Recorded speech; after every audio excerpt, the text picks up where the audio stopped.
Di internet, kita sering melihat komentar netizen Malaysia yang membenturkan suku bangsa yang ada di Indonesia. Di antaranya adalah suku Jawa dan Melayu. Bahkan tidak jarang mereka menyamar sebagai orang Melayu Indonesia hanya untuk memanaskan suasana. Mungkin kebanyakannya dari netizen Malaysia mengira di Indonesia hampir sepenuhnya orang Jawa. Sampai-sampai dikira Jawa yang menguasai Indonesia. Padahal, rata-rata orang Jawa memiliki tipikal yang saling menghormati dan menghindari apa yang bukan menjadi haknya. Di Indonesia sendiri faktanya, orang Jawa bisa diterima hampir di seluruh Indonesia. Bergaul dengan berbagai etnik, dan saling bertukar pandangan, baik ilmu kerja maupun budaya. Lebih jauh lagi, orang Jawa sudah sangat banyak yang menikah dengan orang Melayu di Indonesia. Netizen Malaysia sama sekali tidak mengerti, walaupun banyak perselisihan di media sosial, namun persatuan Indonesia begitu kental dari Sabang sampai Merauke. Hal ini pun membuat pemuda Aceh dan Riau kesal, sampai-sampai memberi penjelasan yang harusnya membuat netizen Malaysia malu, karena pengetahuannya terhadap Indonesia terlalu dangkal. Assalamualaikum warahmatullahi wabarakatuh. Minta maaf, saya ingin stick sedikit tentang komentar ini ya. Ya benar, di Indonesia ramai orang Melayu, tapi yang berkuasa orang Jawa. Sekarang saya ingin bertanya kepada Dedi ini ya. Dedi, kamu mengatakan diri kamu Melayu. Melayu itu terdiri daripada suku-suku. Kalau dalam sejarah ketamadunan yang disebut bangsa Jawi Nusantara. Dalam bangsa Jawi berbilang suku. Aceh, Minang, Jawa, Batak, Bugis, Madura, Flores, dan seterusnya. Itu yang disebut bangsa Jawi Nusantara Melayu. Tetapi bagi pihak warga Malaysia yang merasa diri kalian Melayu, warga negara Malaysia itu terdiri daripada suku-suku. Suku Jawa, suku Minang, suku Bugis, suku Banjar, suku Aceh, dan seterusnya. Yang paling lucu, kalian orang Malaysia mengandalkan diri kalian Melayu. Melayu itu adalah terdiri daripada suku-suku. Ada bahasa Aceh, bahasa Jawa, bahasa Minang, bahasa Bugis, dan seterusnya.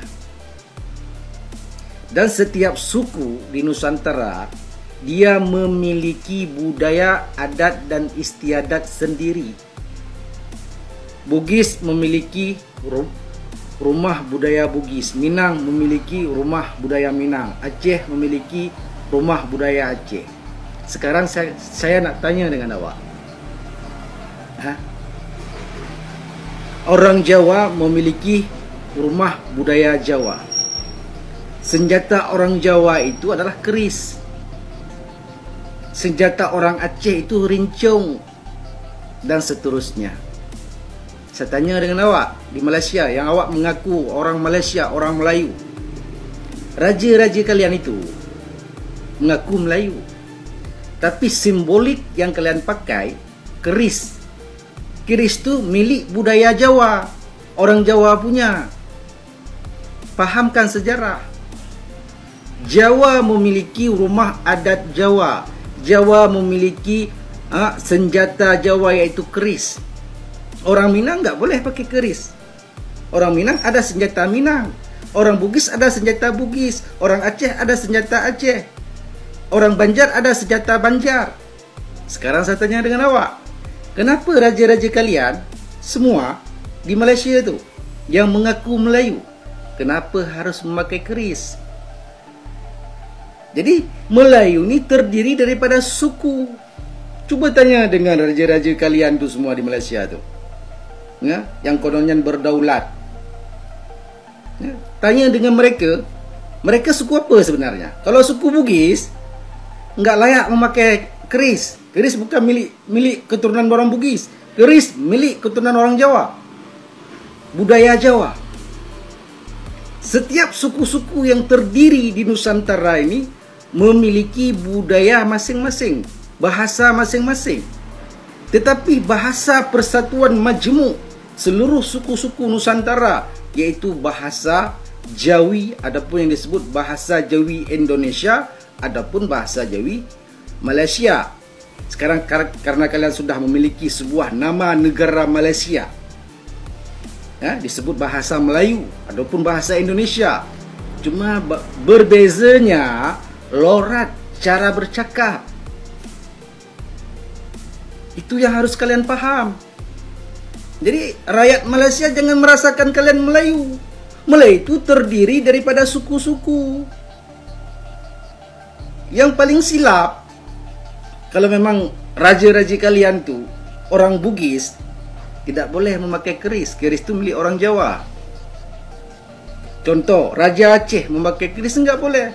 Raja Aceh tetap memakai rincong, karena itu budaya Aceh, budaya Minang, budaya Bugis, budaya Banjar. Semua suku-suku yang terdiri di Nusantara ini memiliki budaya senjata sendiri, rumah adat budaya sendiri. Saya tanya dengan awak sekarang, cuba tunjukkan di Malaysia rumah adat budaya Melayu yang mana? Mesti kalian akan tunjukkan rumah adat salah satu daripada yang kategori apakah Minang, apakah Bugis, apakah Banjar. Itu semua adat-adat yang kalian pakai, itu semua adat daripada Indonesia. Kesimpulannya saya nak cakap dengan kau orang ni semua di Malaysia ni, nenek moyang kalian itu orang Indonesia. So, janganlah belagak sangat. So, ramai rakyat-rakyat Malaysia yang memandang rendah terhadap rakyat-rakyat Indonesia. Perihal nenek moyang kalian itu semua terdiri daripada suku Indonesia.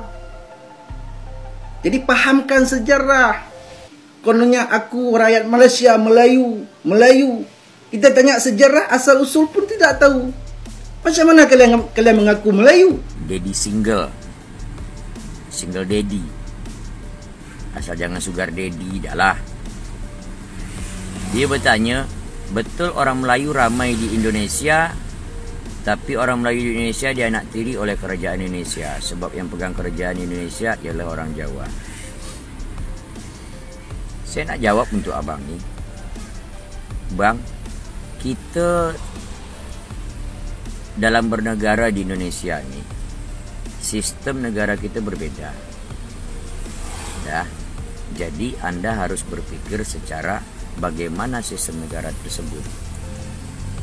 Dalam Negara Kesatuan Republik Indonesia, yang poin pertama, tidak ada satupun suku yang dianggap anak kandung ataupun anak tiri. Tidak ada yang dianaktirikan ataupun dianak kandungkan. Di dalam bernegara, kami semua warga negara Indonesia ini berkedudukan sama. Itu diatur dalam undang-undang.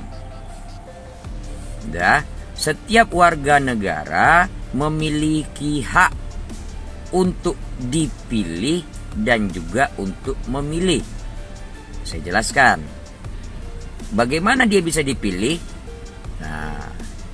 Saya pun bisa untuk dipilih untuk menjadi apapun itu. Saya berhak untuk memilih. Saya punya hak suara. Siapapun orangnya, selagi dia berkompeten, dia memang kira-kira bisa, maka dari partai akan mencalonkan dia. Siapapun itu, apapun suku dia. Dalam kami bernegara, kami tidak membawa nama-nama suku. Makanya kami counter attack, kami counter narasi, mengatasnamakan sebagai warga negara Indonesia, bukan berdasarkan suku-suku. Itu. Dalam bernegara kami tidak ada suku ini, suku itu, tidak. Kami mengataskan nama kami pribadi sebagai warga negara. Mau orang etnis Tionghoa dia, bisa nak dipilih. Contoh, Basuki Cahayapurnama dengan panggilan Cina dia Ahok. Bisa jadi apa? Jadi gubernur di DKI Jakarta. Bisa. Semuanya sama. Bisa memilih, bisa dipilih. Itulah negara kami Indonesia. Kalau memang berkompeten dan Anda dilihat orang bisa punya kesanggupan, maka Anda akan diusulkan. Menang atau tidak, nah itulah dia. Kami pemilu langsung, dipilih oleh seluruh warga negara Indonesia. Itulah dia pesta demokrasi nama dia. Pemilu, pemilihan umum. Nah, kan saya buka kuliah sikit ni hukum tata negara ke awak ni supaya awak tidak gagal paham. Dah. Begitu kami. Ada masa kampanye, ada kalau untuk pemilihan presiden, ada waktu debat berapa kali. Ya. Jangan gagal paham.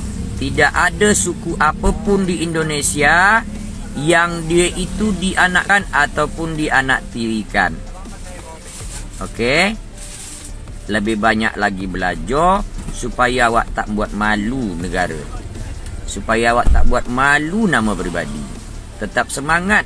Tak dapat sekolah awak belajar baca buku di rumah. Tak punya buku, tengok internet supaya kita tahu. Saya kasih satu apa. Utlubul ilma walau bithin. Tuntutlah ilmu itu sampai ke negeri Cina. Utlubul ilma minal mahdi ilal lahdi. Tuntutlah ilmu itu dari buayan sampai liang lahat. Ya.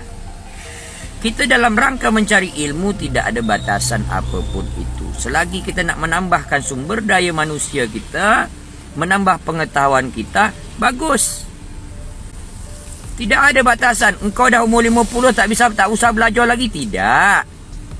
Belajar terus. Nawaitu kan setiap pagi, ya Allah, saya langkahkan kaki dalam rangka belajar dalam hidup dan kehidupan. Makanya ada pepatah orang Minang mengatakan, alam tak kambang jadi guru. Kan? Jangan bangga. Anda sekolah, Anda berpendidikan itu hanya melegalkan bahwasanya Anda pernah menempuh pendidikan tersebut. Yang Anda ketahui hanya poin daripada pendidikan Anda tersebut. Ya. Secara saya akan kasih istilah kepada Anda, kedewasaan kan. Ya, sekali lagi, kedewasaan seseorang bukan berdasarkan dari faktor umur ataupun tingkat pendidikan.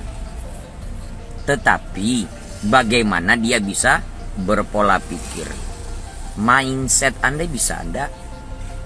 Pola pikir Anda bagaimana? Itu. Ya. Jangan sampai gagal paham. Anda membahas negara orang lain seolah-olah Anda sangat tahu.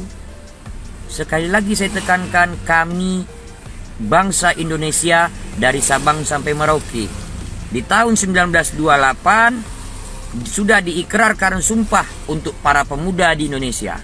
Dengan bunyi sumpah, kami putra-putri Indonesia berbangsa satu, bangsa Indonesia. Kami putra-putri Indonesia bertanah air satu, tanah air Indonesia. Kami putra-putri Indonesia berbahasa satu, bahasa Indonesia. Oke? If you need respect, you must respect. Salam akal sehat. Assalamualaikum warahmatullahi wabarakatuh. Malah jebul saiki kowe melenjani janji bah beres hidup semati mangin opo bukti. Kowe medo tresnoku demi wedok liyo. Yo wes ora popo inso olo aku iso. Lilo weh sambet kale sinten. yen sampun mekaten merana uripku Oh, cool. Hold me closer, Dr. Dancer.